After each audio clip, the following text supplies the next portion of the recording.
Hello everyone, welcome to learning bridge. আজ আমি তোমাদের ক্লাস 5-এর উইংস বুকসের 65 নাম্বার পেজটা শুরু করব।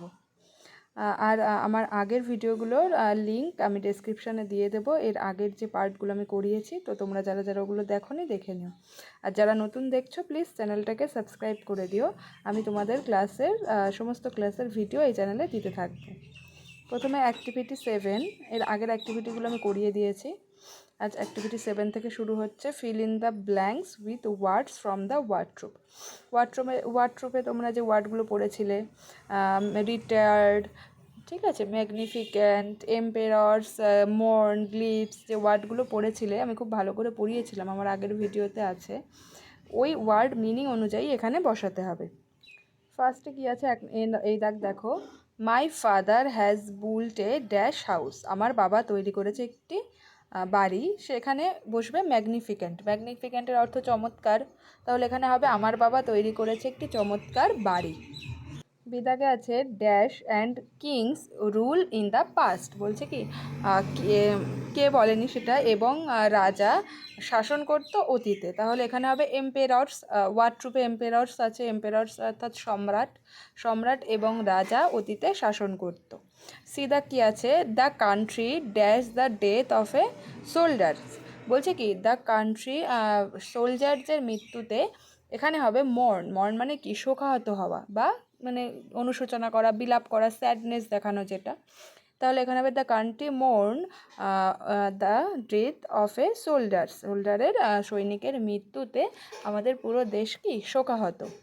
ডিদাক হবে, ডিদাক দেখো, from the hill tops you can have the dash of sunrise. বলছে হিল টপ অর্থাৎ পাহাড়ের যে চূড়া, পাহাড়ের চূড়া থেকে ইউ ক্যান হ্যাভ দ্য, এখানে হবে গ্লিপস মানে এক ঝলক দেখা, তুমি পারবে এক ঝলক দেখতে সানরাইজ মানে সূর্যের যে ওঠা, ঠিক আছে, সূর্যোদয়।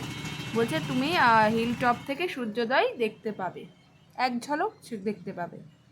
নেক্সট আছে মেক সেন্টেন্স, অ্যাক্টিভিটি 8-এর গ্লিপস অর্থাৎ এক ঝলকে যেটা দেখা। I had a quick glimpse of royal Bengal tiger, মানে কি আমি এক ঝলক দেখেছি রয়্যাল বেঙ্গল টাইগারকে। বিলাভেড মানে প্রিয়, Shahjahan has built the Taj Mahal for his beloved wife. তোমরা এগুলো দিয়ে ওয়ার্ডরোব থেকেও মেক সেন্টেন্স করতে পারো। এখানে কি দিয়েছে দেখো, শাহজাহান তৈরি করেছিল তাজমহল তার প্রিয় স্ত্রীর জন্য। ম্যাগনিফিক্যান্ট অর্থাৎ চমৎকার। আই হ্যাভ এ ম্যাগনিফিক্যান্ট ওয়াচ, মানে কি আমার আছে একটি চমৎকার ঘড়ি। এটাও তোমরা লিখতে পারো এভাবে। এরপর দেখো কি আছে, activity 9, let's rhyme by using appropriate words, you may take words from the help box. Rhyme words মানে একই ধরনের যে ওয়ার্ডসগুলো, ক্যাট, ব্যাট, র্যাট, এই ধরনের ওয়ার্ডস লিখতে হবে। নিচে একটা হেল্প বক্সও দিয়ে দিয়েছে, আর সেই হেল্প বক্স থেকে লিখতে হবে। তো দেখো আমি প্রত্যেকটি ওয়ার্ডের নিচে একটা করে ওয়ার্ড লিখে দিয়েছি, আর একটা করে ওয়ার্ড তোমরা খুঁজে নিয়ে নিচেরা লিখবে।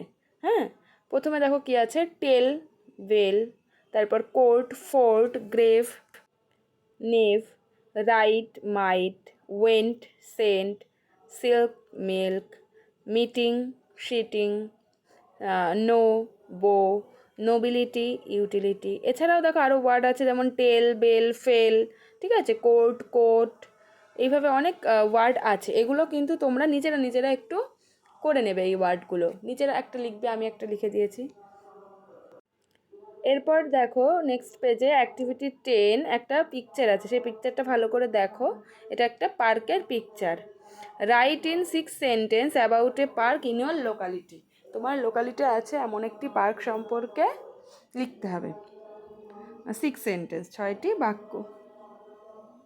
এরপর দেখো নিচে বক্সের মধ্যে হেল্প বক্স কিছু হিন্টস দিয়ে দিয়েছে, কী কী তোমরা লিখতে পারো। Place, things, seen in the park মানে জায়গাটা, সেখানে গিয়ে কী কী দেখেছো। Amusement of children, senior citizen, zone et cetera, সেখানে বাচ্চাদের কী কী অ্যাক্টিভিটিস আছে, তারা কীভাবে আনন্দ করে। তারপর সিনিয়র সিটিজেন জোন আছে একটা, এটসেট্রা, ঠিক আছে। এগুলোকে হেল্প বক্স থেকে এই হিন্টসগুলো নিয়ে লিখতে হবে। তো তোমরা এভাবে শুরু করতে পারো। There is a beautiful park in our locality. আমাদের এরিয়াতে বা আমাদের জায়গায় একটি সুন্দর পার্ক আছে। It is situated beside my house, এটি আমার বাড়ির পাশেই অবস্থিত। The park is well decorated, পার্কটা খুব সুন্দর করে সাজানো উইথ কালারফুল ফ্লাওয়ার্স ট্রি বা প্ল্যান্টসও লিখতে পারো, বিভিন্ন ধরনের রঙিন ফুল দিয়ে কি পার্কটি সুন্দর করে সাজানো। দেয়ার আর সুইংস, স্লাইড, শ্রীশ ফর চিলড্রেন, সেখানে কি স্লিপ, ঠিক আছে। তারপর ওই যে দুদিকে ছেলে পেলে বসে যেটাকে সরে দোল খায়, ঠিক আছে, দোলনার মতো যে জিনিসটা, দুপাশে দুটো বাচ্চা বসে উপর নিচ হয়, সেই যে জিনিসটা বাচ্চাদের জন্য এখানে আছে। In evening many children came to the park, মানে সন্ধ্যাবেলায় অনেক শিশু এই পার্কে আসে। There is a separate zone for the senior citizens, বলছে সেখানে একটি আলাদা করে জায়গা আছে সিনিয়র সিটিজেন, মানে যারা বয়স্ক প্রবীণ যে নাগরিক তাদের জন্য। Where they can sit and relax, যেখানে তারা এসে কি, সিনিয়র সিটিজেনরাও তো বাচ্চাদের মতো হয়ে যায়, রিটায়ার হয়ে যায়, কাজ থাকে না, বিকেলে তারা এখানে একটু আসে এবং সেখানে এসে বসে এবং কিছুটা রিল্যাক্স করে, আরাম করে। তাহলে এই লেসনটা এখানেই কমপ্লিট হয়ে গেল। নেক্সট দিন না, এখানে লেসনটা এখানে কমপ্লিট হয়নি, এর পরের যে পার্টগুলো আছে আমি সেগুলো নেক্সট ভিডিওতে করিয়ে দেবো। একটা প্যাসেজ টেক্সট আছে, সেটা পড়িয়ে তোমার তারপরের অ্যাক্টিভিটিগুলো আমি কমপ্লিট করিয়ে দেবো। তো ভিডিওটা ভালো লাগলে একটা লাইক করে দিও, আর চ্যানেলে নতুন হলে প্লিজ চ্যানেলটাকে সাবস্ক্রাইব করে দিও। দেখা হবে পরবর্তী ভিডিওতে।